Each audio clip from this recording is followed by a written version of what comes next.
மதிமுகம் செய்திகள். இன்றைய முக்கிய நிகழ்வுகளை பார்ப்பதற்கு முன்னதாக தலைப்புச் செய்திகளை பார்க்கலாம். தமிழ்நாட்டில் பாஜகவின் பருப்பு என்றைக்கும் வேகாது. துணை முதலமைச்சர் உதயநிதி ஸ்டாலின் திட்டவட்டம். தொகுப்பூதிய செவிலியர்களுக்கு மகப்பேறு விடுப்பு வழங்க பரிசீலனை. செவிலியர் சங்கத்தினருடன் நடைபெற்ற பேச்சுவார்த்தைக்கு பின் அமைச்சர் மா சுப்பிரமணியன் பேட்டி. மதச்சார்பற்ற சமூக நீதி பாதையில் பயணிப்போம். சமத்துவ கிறிஸ்துமஸ் விழாவில் தமிழக வெற்றிக் கழக தலைவர் விஜய் பேச்சு. தமிழ்நாட்டின் வளர்ச்சியை கருத்தில் கொண்டு தேர்தல் அறிக்கை தயார் செய்யப்படும். நாடாளுமன்ற உறுப்பினர் கனிமொழி உறுதி. தமிழ்நாட்டில் 3 நாட்கள் மழைக்கு வாய்ப்பு. சென்னை வானிலை ஆய்வு மையம் தகவல். தமிழ்நாட்டில் பாஜகவின் பருப்பு என்றைக்கும் வேகாது என உதயநிதி ஸ்டாலின் தெரிவித்துள்ளார். சென்னையில் துணை முதலமைச்சர் உதயநிதி ஸ்டாலின் செய்தியாளர்களை சந்தித்தார். அப்போது SIR நடவடிக்கைக்கு பிறகு தமிழ்நாட்டளவில் 97 லட்சம் வாக்காளர்களும், சென்னையில் மட்டும் சுமார் 14 லட்சம் வாக்காளர்களும் தகுதி நீக்கம் செய்யப்பட்டுள்ளனர். பொதுமக்கள் தங்களது வாக்குகள் நீக்கப்படாமல் இருக்கிறதா என்பதை உறுதி செய்ய வேண்டும். அவர்களுக்கு உதவ திமுக துணை நிற்கும் என கோரினார். டெல்லியில் உட்கார்ந்து கொண்டு இவ்வளவு சூழ்ச்சி செய்துவிட்டு பீகார் தேர்தலில் வெற்றி பெற்றுவிட்டோம், அடுத்தது இலக்கு தமிழ்நாடுதான் என்று மத்திய உள்துறை அமைச்சர் அமித்ஷா சொல்லியதாக சுட்டிக்காட்டிய உதயநிதி ஸ்டாலின், இந்த உருட்டல் மிரட்டல்களுக்கு எல்லாம் அடிமை கூட்டம் பயப்படும். ஆனால் தமிழ்நாட்டு மக்களும் திமுகவும் என்றைக்கும் பயப்பட மாட்டோம் என தெரிவித்தார். பீகார், மத்திய பிரதேசம் போன்ற வட மாநிலங்களில் வேண்டுமானால் பாஜக ஜெயிக்கலாம். ஆனால் தமிழ்நாட்டில் பாஜகவின் பருப்பு என்றைக்கும் வேகாது என திட்டவட்டமாக தெரிவித்தார். ஆரம்பத்திலிருந்து SIR திட்டத்திற்கு நம்ம கடும் எதிர்ப்பு தெரிவிச்சிருக்கிறோம். இந்த கால அவகாசம் பத்தாதுன்னு சொல்லியிருக்கிறோம். பல மாநிலங்களில், முக்கியமாக பீகாரில் இந்த SIR வச்சு என்னென்ன யாரோட வாக்குகள்லாம் நீக்கப்பட்டிருக்குங்கிறது தெளிவாக நம்முடைய முதலமைச்சர்கள் தான், கழக தலைவர் தான் தெளிவாக சொன்னார். எதிர்பார்த்ததை விட அதிகமாக வாக்குகளை நீக்கியிருக்காங்க. 97 லட்சம் வாக்குகள் நீக்கியிருக்காங்க. சென்னையில் மட்டும் 14 லட்சம் வாக்குகள் நீக்கப்பட்டிருக்கு. இப்போ வாக்காளர்கள், எங்களுடைய மாவட்ட செயலாளர்கள், நேற்று மாவட்ட செயலாளர் கூட்டம் நடந்தது. எங்களுடைய தலைவர் அவர்கள் தெளிவாக அத்தனை பேருக்கும் அட்வைஸ் செஞ்சுருக்கிறாங்க. நீக்கப்பட்ட வாக்குகள், அது மாதிரி விடுபட்டு போனவங்க, ஷிஃப்டடு, இவங்கெல்லாம் எப்படி கொண்டு வந்து திருப்பி சேர்க்கறதுன்னு ஆலோசனை வழங்கியிருக்கிறாங்க. பொதுமக்கள் இவன் போய் அவங்க செக் பண்ணணும், அவங்களோட வாக்குகள்லாம் இருக்கா அப்படின்னு அவங்க செக் பண்ணிவிட்டு அங்கே இருக்கக்கூடிய நம்முடைய BLA2 அவங்களை தொடர்பு கொண்டாங்கன்னா நிச்சயம் அதில் சேர்ப்பதற்கு இப்போ ஜனவரி 18 வரைக்கும் நேரம் இருக்குது மீண்டும் சேர்ப்பதற்கு. எனவே நிச்சயம் அந்த பணிகளில் ஈடுபடுறதுக்கு வலியுறுத்தி தொகுப்பூதிய செவிலியர்களுக்கு மகப்பேறு விடுப்பு வழங்க வேண்டும் என்ற கோரிக்கை அரசின் பரிசீலனையில் இருப்பதாக மக்கள் நல்வாழ்வுத்துறை அமைச்சர் மா சுப்பிரமணியன் தெரிவித்துள்ளார். சென்னை கிண்டியில் உள்ள டாக்டர் MGR மருத்துவ பல்கலைக்கழகத்தில் தமிழ்நாடு செவிலியர்கள் சங்கத்தினருடன் அமைச்சர் மா சுப்பிரமணியன் 2ஆம் கட்டமாக பேச்சுவார்த்தை நடத்தினார். இந்த பேச்சுவார்த்தையில் மருத்துவ மற்றும் மக்கள் நல்வாழ்வுத்துறை செயலாளர் செந்தில்குமார், செவிலியர் சங்கத்தின் நிர்வாகிகள் பலர் கலந்து கொண்டனர். பேச்சுவார்த்தைக்கு பிறகு செய்தியாளர்களை சந்தித்த அமைச்சர் மா சுப்பிரமணியன், நிரந்தர பணியாளர்களைப் போல தொகுப்பூதிய செவிலியர்களுக்கும் மகப்பேறு விடுப்பு வழங்க வேண்டும் என கோரிக்கை வைத்தனர். அந்த கோரிக்கை அரசின் பரிசீலனையில் உள்ளது என தெரிவித்தார். 250 ஒப்பந்த செவிலியர்களுக்கு புதிய பணியிடங்கள் உருவாக்கப்பட்டு பொங்கலுக்கு முன்பாக சீனியாரிட்டி அடிப்படையில் பணியாணை வழங்கப்படும். கொரோனா காலத்தில் பணியாற்றியவர்களுக்கும் தொகுப்பூதிய பணியிடங்கள் ஒதுக்கி தரப்படும் என தெரிவித்தார். காலி பணியிடம் உருவானால் சீனியாரிட்டி அடிப்படையில் அவர்களை பணியில் எடுத்துக்கொள்ளலாம் என்று அன்றைக்கு சொல்லப்பட்டு அதை ஒப்புக்கொண்டுதான் 2014 இவர்கள் பணியில் சேர்ந்திருக்கிறார்கள். தற்பொழுது அவர்களுடைய கோரிக்கை ஒரு 8322 செவிலியர்கள் இருக்கிறார்கள். அவர்களுக்கு உடனடியாக புதிய பணியிடங்களை உருவாக்கி பணியை நிரந்தரப்படுத்த வேண்டும் என்பது. 750 புதிய பணியிடங்களை உருவாக்கி இந்த சம்பந்தப்பட்ட தற்போது போராட்டம் நடத்தி கொண்டிருக்கின்ற தோழர்களுக்கு அந்த செய்தியும் சொல்லப்பட்டிருக்கிறது. அதேபோல் அவர்களுக்கான இன்னொரு கோரிக்கை என்பது, புதிதாக அனைத்து மருத்துவக் கல்லூரிகளிலும் நர்சிங் காலேஜஸ், செவிலியர் கல்லூரிகள் தொடங்க வேண்டும் என்று சொல்லியிருக்கிறார்கள். ஏற்கனவே மாண்புமிகு தமிழ்நாட்டின் முதலமைச்சர் வருடத்தில் அனுமதியினை பெற்று ஒரு 5 கல்லூரிகளில் புதிய நர்சிங் கல்லூரிகள், செவிலியர் கல்லூரிகள் தொடங்குவது என்று முடிவெடுக்கப்பட்டிருக்கிறது. அதற்கான அரசாணை மிக விரைவில் வரவிருக்கிறது. தமிழ்நாட்டின் வளர்ச்சியை கருத்தில் கொண்டு தேர்தல் அறிக்கை தயார் செய்யப்படும் என நாடாளுமன்ற உறுப்பினர் கனிமொழி தெரிவித்துள்ளார். 2026 சட்டமன்ற தேர்தலுக்கு திமுகவின் தேர்தல் அறிக்கையை தயாரிப்பதற்காக எம்பி கனிமொழி தலைமையில் மொத்தம் 12 பேர் அடங்கிய தேர்தல் அறிக்கை தயாரிப்பு குழு அமைக்கப்பட்டுள்ளது. இந்த குழுவின் முதல் ஆலோசனை கூட்டம் திமுக தலைமை அலுவலகமான அண்ணா அறிவாலயத்தில் நடைபெற்றது. கூட்டத்திற்கு பிறகு அண்ணா அறிவாலயத்தில் செய்தியாளர்களை சந்தித்த எம்பி கனிமொழி, வரவிருக்கும் தமிழ்நாடு சட்டமன்ற தேர்தலையொட்டி திமுக தலைவரும் தமிழ்நாடு முதலமைச்சருமான மு.க. ஸ்டாலின் தேர்தல் அறிக்கை குழுவை உருவாக்கியுள்ளார் எனவும், தேர்தல் அறிக்கை என்பது முதலமைச்சரின் ஆலோசனை பெற்று தமிழகத்தின் வளர்ச்சியை கருத்தில் கொண்டு உருவாக்கப்படும் எனவும் கூறினார். குறிப்பாக இளைஞர்களுக்கான வேலை வாய்ப்புகள், மகளிர் உரிமைகள், நாம் வாழ்ந்து கொண்டிருக்கும் பூமி பந்தை பாதுகாப்பது, விவசாயிகள் பாதுகாப்பு, புதிய வேலை வாய்ப்புகளை உருவாக்குவது போன்ற அம்சங்கள் நிச்சயமாக தேர்தல் அறிக்கையின் மையமாக இருக்கும் என்று தெரிவித்தார். மதச்சார்பற்ற சமூக நீதி பாதையில் பயணிப்போம் என தமிழக வெற்றிக் கழக தலைவர் விஜய் தெரிவித்துள்ளார்.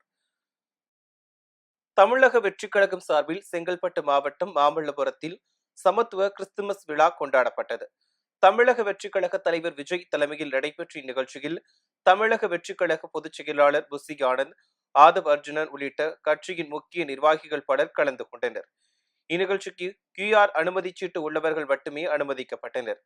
தொடர்ந்து கிறிஸ்துமஸ் விழாவில் பங்கேற்ற பொதுமக்களுக்கு தமிழக வெற்றிக் கழக தலைவர் விஜய் நலத்திட்ட உதவிகளை வழங்கினார். அப்போது குழந்தைகள் விஜய்க்கு மலர் கொடுத்து வரவேற்றனர். இதனையடுத்து நிகழ்ச்சியில் பேசிய விஜய், தமிழ்நாட்டு மண்ணும் தாயன்பு கொண்ட மண் எனவும், பொங்கல், தீபாவளி, ரம்ஜான், கிறிஸ்துமஸ் என அனைத்து பண்டிகைகளையும் கொண்டாடும் மண் எனவும் கூறினார். வாழ்க்கை முறையும் வழிகாட்டு முறையும் வேறு வேறு என்றாலும் எல்லாரும் ஒன்றுதான் என கூறிய விஜய், உண்மையான நம்பிக்கைதான் நல்லிணக்கத்தை விதைக்கும், நம்பிக்கையை மதிக்க கற்றுத்தரும் என தெரிவித்தார். சமூக சமய நல்லிணக்கத்தை பாதுகாக்கிறதுல 100% உறுதியா இருப்போம். அதில் எந்த விதமான ஒரு காம்ப்ரமைஸும் இருக்கவே இருக்காது. அதனால தான் நம்மளுடைய கொள்கைகளுக்கு மதச்சார்பற்ற சமூக நீதி கொள்கைகள்னு பேர் வச்சதே இந்த உறுதினால தான். கண்டிப்பா ஒரு ஒளி ஒன்று பிறக்கும்.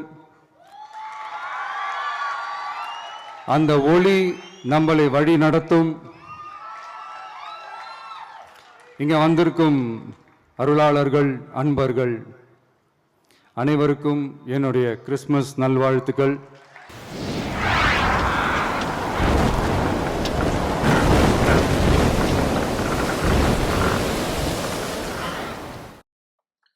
தமிழ்நாட்டில் 3 நாட்கள் மழைக்கு வாய்ப்புள்ளதாக சென்னை வானிலை ஆய்வு மையம் தெரிவித்துள்ளது.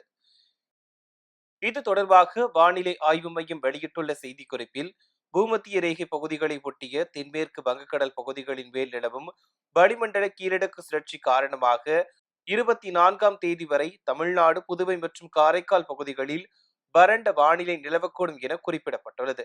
25ஆம் தேதி டெல்டா மாவட்டங்கள் மற்றும் காரைக்கால் பகுதிகளில் ஓரிரு இடங்களில் லேசானது முதல் மிதமான மழை பெய்யக்கூடும் எனவும், ஏனைய தமிழகம், புதுவையில் வறண்ட வானிலை நிலவும் எனவும் கூறப்பட்டுள்ளது. 26 மற்றும் 27ஆம் தேதிகளில் கடலோர தமிழகத்தில் ஓரிரு இடங்களிலும், புதுவை மற்றும் காரைக்கால் பகுதிகளிலும் லேசானது முதல் மிதமான மழை பெய்யக்கூடும் எனவும், உள் தமிழகத்தில் வறண்ட வானிலை நிலவக்கூடும் எனவும் தெரிவிக்கப்பட்டுள்ளது. சென்னை மற்றும் அதன் புறநகர் பகுதிகளை பொறுத்தவரையில் வானம் ஓரளவு மேகமூட்டத்துடன் காணப்படும். அதிகபட்ச வெப்பநிலை 30 டிகிரி செல்சியஸை ஒட்டியும், குறைந்தபட்ச வெப்பநிலை 22 முதல் 23 டிகிரி செல்சியஸை ஒட்டியும் இருக்கக்கூடும் என வானிலை ஆய்வு மையம் தெரிவித்துள்ளது. கிண்டியில் உள்ள எம்ஜிஆர் மருத்துவ பல்கலைக்கழகத்தின் புதிய நுழைவாயிலை அமைச்சர் மா. சுப்பிரமணியன் திறந்து வைத்தார். சென்னை கிண்டியில் உள்ள எம்ஜிஆர் மருத்துவ பல்கலைக்கழகத்தில் 12 கோடி ரூபாய் மதிப்பீட்டில் புதிய நுழைவு வாயில் கட்டப்பட்டுள்ளது. மேலும் கட்டடங்கள் மற்றும் வளாகங்கள் புனரமைக்கப்பட்டுள்ளன. இதன் திறப்பு விழா நிகழ்ச்சியில் அமைச்சர் மா. சுப்பிரமணியன் கலந்து கொண்டு எம்ஜிஆர் மருத்துவ பல்கலைக்கழகத்தின் புதிய நுழைவாயில் மற்றும் புனரமைக்கப்பட்ட கட்டிடங்களை திறந்து வைத்தார். பழைய ஓய்வூதிய திட்டத்தை அமல்படுத்த வேண்டும் உள்ளிட்ட 10 அம்ச கோரிக்கைகளை வலியுறுத்தி அமைச்சர் குழு நடத்திய பேச்சுவார்த்தையில் உடன்பாடு எட்டப்படாததால் திட்டமிட்டபடி அரசு ஊழியர் சங்கங்களின் போராட்டம் நடைபெறும் என போட்டோ ஜியோத் அறிவித்துள்ளது. பழைய ஓய்வூதிய திட்டத்தை அமல்படுத்த வேண்டும், அரசின் பல்வேறு துறைகளில் காலியாக உள்ள பணியிடங்களை நிரப்ப வேண்டும், ஆசிரியர்கள் மற்றும் அரசு ஊழியர்களின் ஊதிய முரண்பாட்டை களைய வேண்டும் உள்ளிட்ட 10 அம்ச கோரிக்கைகளை வலியுறுத்தி தமிழ்நாடு அரசு ஊழியர்கள் மற்றும் ஆசிரியர்கள் சங்கத்தினர் தொடர்ந்து போராட்டங்களை நடத்தி வருகின்றனர். இந்நிலையில் வரும் ஜனவரி 6ஆம் தேதி காலவரையற்ற வேலைநிறுத்தத்தை ஜாக்டோ ஜியோ மற்றும் போட்டோ ஜியோ அறிவித்துள்ளது. இந்நிலையில் தலைமைச் செயலகத்தில் பொதுப்பணித்துறை அமைச்சர் ஏவவேலு, நிதித்துறை அமைச்சர் தங்கம் தென்னரசு, பள்ளி கல்வித்துறை அமைச்சர் அன்பில் மகேஷ் பொய்யாமொழி ஆகியோருடன் ஜாக்டோ ஜியோ சங்கத்தினர் பேச்சுவார்த்தையில் ஈடுபட்டனர். பேச்சுவார்த்தைக்கு பிறகு செய்தியாளர்களை சந்தித்த போட்டோ ஜியோ மாநில தலைமை ஒருங்கிணைப்பாளர் அமிர்தகுமார், முதலமைச்சருடன் கலந்து ஆலோசித்து பொங்கலுக்கு முன்பு நல்ல முடிவை அறிவிப்பதாக அமைச்சர்கள் தெரிவித்தனர். எந்த முடிவும் எட்டப்படாத சூழலில் பழைய ஓய்வூதிய திட்டத்தை அமல்படுத்தும் வரை எங்கள் போராட்டம் தொடரும் என கூறினார். மேலும் டிசம்பர் 29ஆம் தேதி கவன ஈர்ப்பு போராட்டமும், ஜனவரி 6ஆம் தேதி முதல் காலவரையற்ற வேலைநிறுத்த போராட்டமும் திட்டமிட்டபடி நடைபெறும் என தெரிவித்தார். கிறிஸ்துமஸ் மற்றும் வார இறுதி நாட்களையொட்டி 891 சிறப்பு பேருந்துகள் இயக்கப்பட உள்ளதாக அரசு போக்குவரத்து கழகம் அறிவித்துள்ளது. கிறிஸ்துமஸ் மற்றும் தொடர் விடுமுறையை முன்னிட்டு சென்னை மற்றும் பிற ஊர்களில் வசிக்கும் வெளியூர் வாசிகள் தங்களது சொந்த ஊர்களுக்கு படையெடுத்து செல்வர். இதனை கருத்தில் கொண்டு சிறப்பு பேருந்துகள் இயக்கப்பட உள்ளன. அதன்படி சென்னை கிளாம்பாக்கத்திலிருந்து திருவண்ணாமலை, திருச்சி, கும்பகோணம், மதுரை, திருநெல்வேலி, நாகர்கோவில், கன்னியாகுமரி, தூத்துக்குடி, கோயம்புத்தூர், சேலம், ஈரோடு, திருப்பூர் ஆகிய இடங்களுக்கு 23ஆம் தேதி 255 பேருந்துகளும், 24ஆம் தேதி 525 பேருந்துகளும் இயக்க திட்டமிடப்பட்டுள்ளது. சென்னை கோயம்பேட்டிலிருந்து திருவண்ணாமலை, நாகை, வேளாங்கண்ணி, ஒசூர், பெங்களூர் ஆகிய இடங்களுக்கு மொத்தம் 91 பேருந்துகளும் இயக்க திட்டமிடப்பட்டுள்ளது. மேலும் மாதாவரத்திலிருந்து மொத்தம் 20 சிறப்பு பேருந்துகள் இயக்க திட்டமிடப்பட்டுள்ளது. புதுக்கோட்டை மாவட்ட சட்டமன்ற தொகுதிக்கு உட்பட்ட பகுதிகளில் 90 லட்சம் ரூபாய் மதிப்பீட்டில் 4 இடங்களில் கட்டப்பட்டுள்ள நீர்த்தேக்க தொட்டியை அமைச்சர் மெய்யநாதன் திறந்து வைத்தார். புதுக்கோட்டை மாவட்ட சட்டமன்ற தொகுதிக்குட்பட்ட கொத்தக்கோட்டை, இமனாம்பட்டி, வேப்பங்குடி மற்றும் தொப்புப்பட்டி உள்ளிட்ட பகுதிகளில் அமைச்சர் மெய்யநாதன் நிதியிலிருந்து 90 லட்சம் ரூபாய் மதிப்பீட்டில் 60,000 லிட்டர் கொள்ளளவு கொண்ட நீர்த்தேக்க தொட்டி கட்டப்பட்டுள்ளது. இதனை மக்கள் பயன்பாட்டிற்காக பிற்படுத்தப்பட்ட நலத்துறை அமைச்சர் மெய்யநாதன் திறந்து வைத்தார்.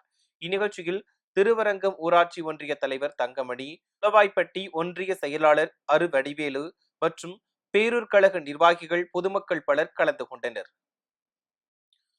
கடலூர் மாவட்டம் விருதாச்சலத்தில் மதிமுக செயற்குழு கூட்டம் நடைபெற்றது. விருதாச்சலத்தில் மறுமலர்ச்சி திராவிட முன்னேற்ற கழகத்தின் கடலூர் மேற்கு மாவட்ட செயற்குழு கூட்டம் நடைபெற்றது. மாவட்ட செயலாளர் எம் பிச்சை தலைமையில் நடைபெற்ற இக்கூட்டத்தில் விருதாச்சலம் நகர செயலாளர் ஐயாவு, மாநில பொருளாளர் செந்திலதிவன் மற்றும் மாநில துணை பொதுச் செயலாளர் செஞ்சிமணி உள்ளிட்டோர் கலந்து கொண்டு கழக பொதுச் செயலாளர் வைகோவின் சமத்துவ நடைபயணம் குறித்தும், தேர்தல் நிதியளிப்பது குறித்தும், கட்சியை வலுப்படுத்துவது குறித்தும் ஆலோசனைகளை வழங்கி சிறப்புரையாற்றினர். இக்கூட்டத்தில் மாவட்ட அவைத்தலைவர் வெங்கடேசன், மாவட்ட துணை செயலாளர் பின்னலூர் மணிகண்டன், மாவட்ட தொண்டரணி ராஜா, திட்டக்குடி நகர செயலாளர் சண்முகம் உள்ளிட்ட நகர, ஒன்றிய, கிளைக்கழக நிர்வாகிகள் பலர் கலந்து கொண்டனர். இந்தோனேஷியாவில் பயணிகள் சென்ற பேருந்து கவிழ்ந்த விபத்தில் 15 பேர் உயிரிழந்தனர். இந்தோனேஷியா தலைநகர் ஜகர்தாவில் இருந்து ஜாவா தீவில் உள்ள யோக்கியகர்த்தா நகருக்கு நேற்று நள்ளிரவு 34 பயணிகளுடன் பேருந்து ஒன்று சென்று கொண்டிருந்தது. இந்நிலையில் ஜாவா தீவின் செமரங் பகுதியில் சென்று கொண்டிருந்த போது ஓட்டுநரின் கட்டுப்பாட்டை இழந்த பேருந்து சாலையில் கவிழ்ந்து விபத்துக்குள்ளானது. இந்த விபத்தில் 15 பேர் உயிரிழந்தனர். மேலும் 19 பேர் காயமடைந்தனர். இது குறித்து தகவல் அறிந்து சம்பவ இடத்திற்கு சென்ற மீட்புக் குழுவினர் காயமடைந்தவர்களை மீட்டு சிகிச்சைக்காக அருகில் இருந்த மருத்துவமனைக்கு அனுப்பி வைத்தனர். இதில் 5 பேரின் நிலைமை கவலைக்கிடமாக உள்ளதாக தகவல் வெளியாகியுள்ளது. மேலும் இந்த விபத்து தொடர்பாக போலீசார் விசாரணை மேற்கொண்டு வருகின்றனர். மீண்டும் தலைப்புச் செய்திகள். தமிழ்நாட்டில் பாஜகவின் பருப்பு என்றைக்கும் வேகாது. துணை முதலமைச்சர் உதயநிதி ஸ்டாலின் திட்டவட்டம். தொகுப்பூதிய செவிலியர்களுக்கு மகப்பேறு விடுப்பு வழங்க பரிசீலனை. செவிலியர் சங்கத்தினருடன் நடைபெற்ற பேச்சுவார்த்தைக்கு பின் அமைச்சர் மா சுப்பிரமணியன் பேட்டி. மதச்சார்பற்ற சமூக நீதி பாதையில் பயணிப்போம். சமத்துவ கிறிஸ்துமஸ் விழாவில் தமிழக வெற்றிக் கழக தலைவர் விஜய் பேச்சு. தமிழ்நாட்டின் வளர்ச்சியை கருத்தில் கொண்டு தேர்தல் அறிக்கை தயார் செய்யப்படும். நாடாளுமன்ற உறுப்பினர் கனிமொழி உறுதி. தமிழ்நாட்டில் 3 நாட்கள் மழைக்கு வாய்ப்பு. சென்னை வானிலை ஆய்வு மையம் தகவல். இத்துடன் செய்திகள் நிறைவடைந்தன. மீண்டும் செய்திகள் காலை 8 மணிக்கு. மேலும் செய்திகளை தெரிந்து கொள்ள மதிமுகம் பிரைம் யூடியூப் தளத்தில் இணைந்திருங்கள்.